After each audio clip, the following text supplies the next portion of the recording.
For 4.7 seconds, The Rock couldn't feel his legs, and the entire movie set went dead silent.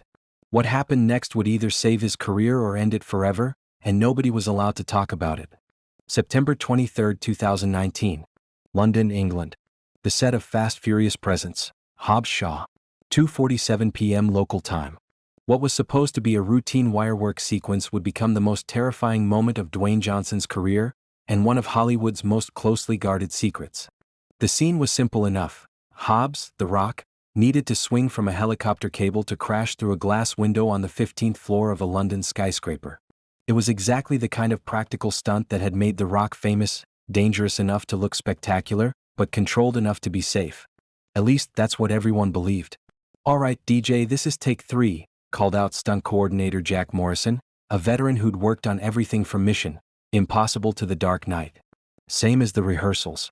The cable will support 2,000 pounds, you're only swinging 40 feet, and we've got safety mats everywhere. You ready?" Dwayne nodded from his position hanging 150 feet above the London street. He'd done this exact stunt twice already for different camera angles. His harness was secure, the cable had been tested, and he felt completely confident. "Rolling," shouted director David Leitch. And action. The Rock pushed off from the helicopter platform, swinging in a perfect arc toward the building. The wind whipped through his hair as he picked up speed, exactly as planned. This was going to be the money shot, the moment that would make audiences gasp in theaters around the world. But at precisely 2:48 and 14 seconds p.m., something went catastrophically wrong. The building's glass window, which was supposed to be made of breakaway sugar glass, had been replaced with real tempered glass by mistake.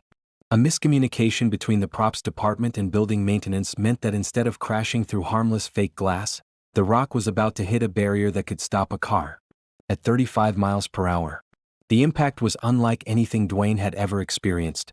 Instead of the satisfying crash of sugar glass, there was a sickening thud that resonated through his entire body. The window didn't break. The Rock bounced off it like a rubber ball, his massive frame twisting unnaturally as the cable snapped taut and swung him back toward the street. But the worst part wasn't the impact with the window. It was what happened when the cable caught him. The sudden stop created what physicists call a whiplash pendulum effect. Dwayne's 260-pound body, traveling at 35 miles per hour, was stopped instantaneously by a steel cable attached to a harness around his waist. The force was equivalent to being rear-ended by a truck. His spine compressed. His neck snapped backward. And for 4.7 seconds that felt like an eternity, Dwayne Johnson couldn't feel anything below his waist. The set went dead silent. "DJ." Jack Morrison's voice crackled through the radio, barely containing his panic. "DJ, can you hear me?" Dwayne was conscious, but something was terribly wrong. He was hanging 100 feet above the ground, spinning slowly on the cable, and he couldn't feel his legs. When he tried to move them, nothing happened. When he looked down, he could see them dangling limply in the harness, but they felt like they belonged to someone else. "I can't," he started to say, then stopped. Admitting what was happening would create chaos. It would shut down production. It would cost millions of dollars and hundreds of jobs. And it might mean admitting that his career as an action star was over. "I'm okay," he lied into his radio. "Just give me a second to catch my breath." But he wasn't okay. Not even close. The emergency response was immediate but carefully controlled. Instead of calling 911, which would have brought reporters and publicity, the production's private medical team was activated. Dr. James Wheeler, a spinal specialist who was kept on retainer for exactly these situations, was rushed to the set from his London clinic. Meanwhile, Dwayne was carefully lowered to a private area where only essential personnel were allowed. The rest of the cast and crew were told it was a minor equipment malfunction, and that filming would resume shortly. "Mr. Johnson," Dr. Wheeler said as he examined Dwayne in a makeshift medical tent, "I need you to be completely honest with me. What are you feeling right now?" Dwayne's answer sent chills through everyone who heard it. "Nothing. I can't feel anything from my waist down." Dr. Wheeler's face went pale. A complete loss of sensation in both legs suggested potential damage to the spinal cord, specifically the thoracolumbar region where the upper and lower spine meet. This was the kind of injury that could end not just a career but a person's ability to walk. "We need to get you to a hospital immediately," Dr. Wheeler said. "This requires emergency imaging and possibly surgery." But here's where the story takes a turn that reveals the dark underbelly of Hollywood's insurance and publicity machine. Within minutes of Dr. Wheeler's diagnosis: 3 phone calls were made that would determine how this crisis was handled. First, Universal Studios Insurance Company was notified that their $200 million investment was in jeopardy. Second, the studio's crisis management team was activated to control the narrative. Third, a non-disclosure agreement was prepared for every single person on that set. Mr.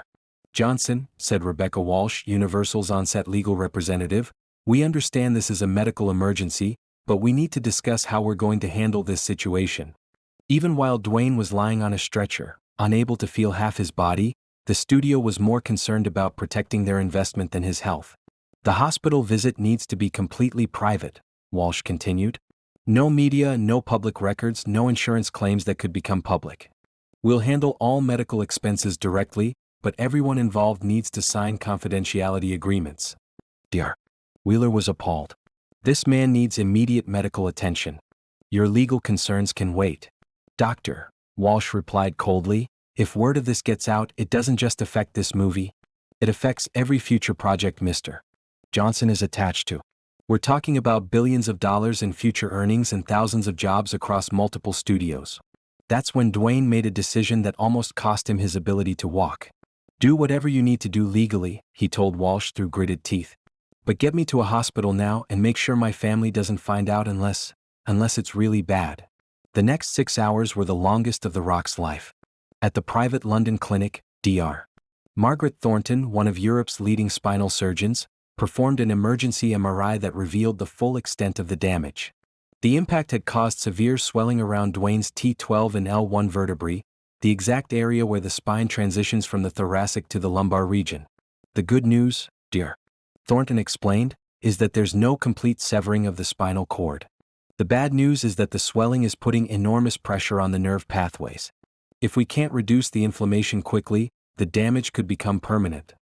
The treatment plan was aggressive: high-dose steroids to reduce swelling, complete immobilization for 72 hours, and constant monitoring to ensure the pressure didn't increase.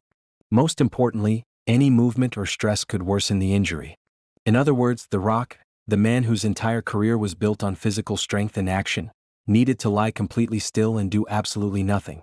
For someone whose identity was tied to constant motion and productivity, this was almost as traumatic as the injury itself. But the real nightmare was just beginning.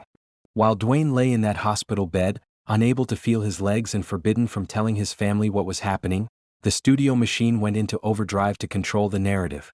Every person on the set that day was required to sign an NDA with a $10 million penalty clause. The footage of the accident was confiscated and locked in Universal's vault. The official story became, Dwayne Johnson sustained a minor back strain during filming and is resting as a precaution.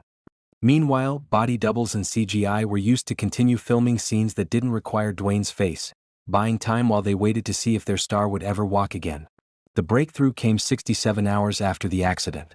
Dwayne was lying in his hospital bed, staring at the ceiling and wondering if his career was over, when he felt something he'd been praying for: a tingling sensation in his right foot.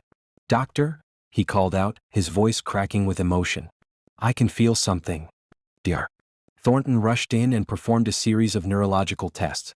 Slowly, sensation was returning to Dwayne's legs. The swelling was reducing, and the nerve pathways were beginning to function again. Mr. Johnson, she said with tears in her eyes, I think you're going to be okay. But you need to understand, this was incredibly close. Another few hours of swelling or any additional trauma, and you could have been permanently paralyzed. The recovery process took 3 months, 3 months that were hidden from the public through a combination of body doubles, previously shot footage, and carefully scheduled promotional appearances that were actually filmed weeks earlier. Dwayne underwent intensive physical therapy, learning to walk again, rebuilding strength in his legs, and slowly regaining the confidence to perform his own stunts. But the psychological impact was profound. I realized that I'd been taking my body for granted, he would later reflect in private conversations. I thought because I was strong, because I was careful, because I had the best team around me, that I was invincible.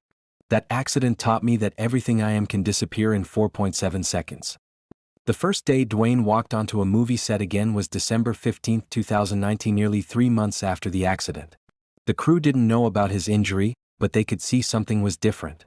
He was more cautious, more deliberate, and noticeably more grateful for every day he could stand on his own 2 feet. The movie was completed successfully, and Hobbs Shaw became a box office hit. But the scene that nearly paralyzed The Rock was never used. Instead, it was replaced with a different stunt performed months later, after Dwayne had fully recovered. To this day, only 12 people know the full truth about what happened on September 23, 2019. The NDAs are still in effect. The footage remains locked away. And the official story is still that Dwayne Johnson experienced a minor back strain. But for those who were there, who saw The Rock lying motionless in that harness, unable to feel his legs, the memory is unforgettable. It was the only time I ever saw him look truly scared, one crew member would later say in private. Not for his career, not for the movie, but for his life. For a few minutes, we thought we might have lost The Rock forever. The accident changed how Dwayne approaches his career. He's more selective about stunts, more insistent on safety protocols, and more aware that his physical abilities aren't infinite. But most importantly, it reminded him that being The Rock isn't just about what he can do, it's about what he chooses to do with the time he has. The stunt that almost paralyzed The Rock was a turning point that nobody was allowed to talk about.